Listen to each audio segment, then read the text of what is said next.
Hi എല്ലാവർക്കും നമസ്കാരം. ഇത് എൻ്റെ കയ്യിലുള്ള കുറച്ച് ചെടികളുടെ കളക്ഷനാണ് കാണിക്കുന്നത്. ഇത് ഒരു വീടിൻ്റെ ഒരു സൈഡാണ്. ഇവിടെ മുളകുണ്ട്, പൊന്നാങ്കണ്ണി ചീരയുണ്ട്. പൊന്നാങ്കണ്ണി ചീര കണ്ണിന് നല്ലതാണെന്നൊക്കെ പറയുന്നുണ്ട്.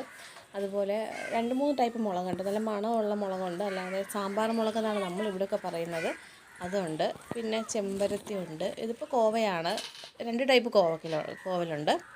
അതിലിപ്പോൾ ഏകദേശമൊക്കെ എല്ലാം വിളവെടുക്കാറായി നിൽക്കുന്നതാണ്. ഇതിപ്പം കുറച്ച് കഴിഞ്ഞ് കഴിഞ്ഞാൽ, മൂത്ത് കഴിഞ്ഞാൽ അതിൻ്റെ കളറ് മാറിക്കഴിഞ്ഞാൽ കറികൾക്കൊന്നും ഒരു രുചി ഉണ്ടാവില്ല. ചീര ചെറുതായിട്ട് ആ ഓരോ ചട്ടികളിലൊക്കെ ഇങ്ങനെ നട്ടിട്ടുണ്ട്. വഴുതനയുണ്ട്. എനിക്ക് ചെമ്പരത്തികളോടും തെറ്റി ചെടികളോടും ഭയങ്കര ഒരു ഇഷ്ടമാണ്. അപ്പോൾ അത് കുറച്ച് കളക്ഷൻ എൻ്റെ ഉണ്ട്. ഇത് ലോറ പെൻറ്റാലോ ആണ്, അത് കരിഞ്ഞു പോയി.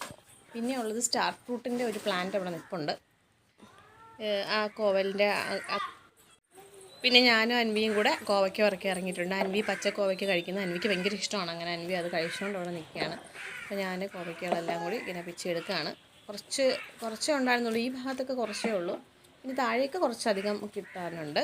അപ്പോൾ കോവലെന്ന് പറയുന്നത് ഇത് 2 മൂടുണ്ട്. അതിനകത്ത് ഒരു മൂട് കുറച്ച് ദൂരെ ആയതുകൊണ്ട് തന്നെ വലിയ കെയറൊന്നും കൊടുക്കാതെ തന്നെ അത് കായ്ക്കുന്നുണ്ട്. പിന്നെ ഇവിടെ ഇച്ചിരി മുകളിലോട്ട് നമുക്ക് വെള്ളമൊക്കെ ഒഴിക്കാൻ പറ്റുന്ന സ്ഥലത്ത് ഒരെണ്ണം കൂടെ നിൽപ്പുണ്ട്. അപ്പോൾ അത് വലിയ സൈസ് കോവലാണ്. അത്യാവശ്യം നമുക്കൊരു വീട്ടിലത്തേക്കും പിന്നെ ആർക്കെങ്കിലും ഫ്രണ്ട്സിനൊക്കെ അയൽവക്കത്തൊക്കെ കൊടുക്കാനും ഒക്കെ ചിലപ്പോൾ കിട്ടാറുണ്ട് ചില ദിവസങ്ങളിൽ. ഇത്രയൊന്നുമല്ല. പിന്നെ വലിയ ടൈപ്പാണ് ഈ പറിക്കുന്നതൊക്കെ, വലിയ ടൈപ്പ് കോവയ്ക്കാണ്. നല്ല പച്ചുറുമ്പിൻ്റെ, ഇവിടെ നമ്മുടെ നാട്ടിൽ പുളിയുറുമ്പ് എന്നാണ് പറയുന്നത്. പുളിയുറുമ്പിൻ്റെ ശല്യമുണ്ട് ഇവിടെ. പിന്നെ ഓരോന്നിങ്ങനെ പറിച്ചുകൊണ്ടിരിക്കുകയാണ്. ഇന്ന് പറിച്ചിട്ട് കുറച്ച് ഞാൻ അമ്മയ്ക്കും കൂടി കൊടുത്തു വിട്ടു. കുറച്ചേ ഉണ്ടായിരുന്നുള്ളൂ. പിന്നെ നമുക്ക് 2 ദിവസത്തേക്ക് കറിക്കുള്ളതും കിട്ടി. കോവയ്ക്ക ആകുമ്പോഴത്തേക്ക് നമുക്ക് വിഴുക്ക് വരട്ടാം, തോരൻ. പിന്നെ ഇവിടെ ഞങ്ങൾ തീയൽ വയ്ക്കും. നല്ല ടേസ്റ്റാണ് കോവയ്ക്ക തീയൽ ഉണ്ടാക്കി കഴിഞ്ഞാൽ.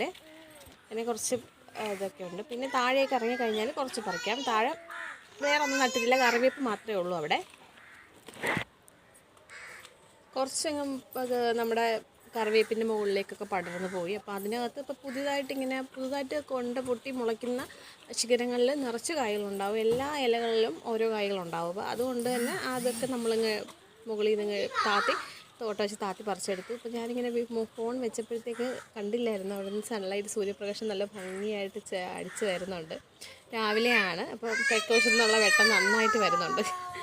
നല്ല ഭംഗിയായിട്ട് തോന്നി വീഡിയോ എടുത്തപ്പോഴത്തേക്ക്. ഞാൻ കയ്യേറ്റിപ്പുറത്ത് താഴെ ഇടുകയാണ് ചെയ്തത്. ഇതാണ് ഇന്ന് നമുക്ക് കിട്ടിയ കോവയ്ക്ക. ഇത്രയും കോവയ്ക്ക കിട്ടി. പിന്നെ പയറുണ്ടായിരുന്നു. അപ്പോൾ പയർ ഇന്നലെ ആയപ്പോൾ എൻ്റെ ചെറിയ കുട്ടി കർഷക കുറച്ച് പറിച്ചെടുത്തു. 1-2 എണ്ണം പറിച്ചെടുത്തു. പിന്നെ ഞാനത് നിർത്തിയിരുന്നില്ല, അതും കൂടി എടുത്തു. കുറച്ച് പയറേ ഉണ്ടായിരുന്നത്, ഒരു 4-5 എണ്ണം. പക്ഷേ ഇച്ചിരി വലിയ പയറായതുകൊണ്ട് തന്നെ നമുക്ക് ആവശ്യം 1-2-3 പയർ മതി. ചെറിയൊരു ഫാമിലിക്ക് അത്യാവശ്യം നല്ലൊരു തോരൻ വയ്ക്കാനോ വീട്ടിൽ വരുത്താനോ ഒക്കെ ഉണ്ടാവും. അപ്പോൾ ഹാപ്പി ഗാർഡനിങ്.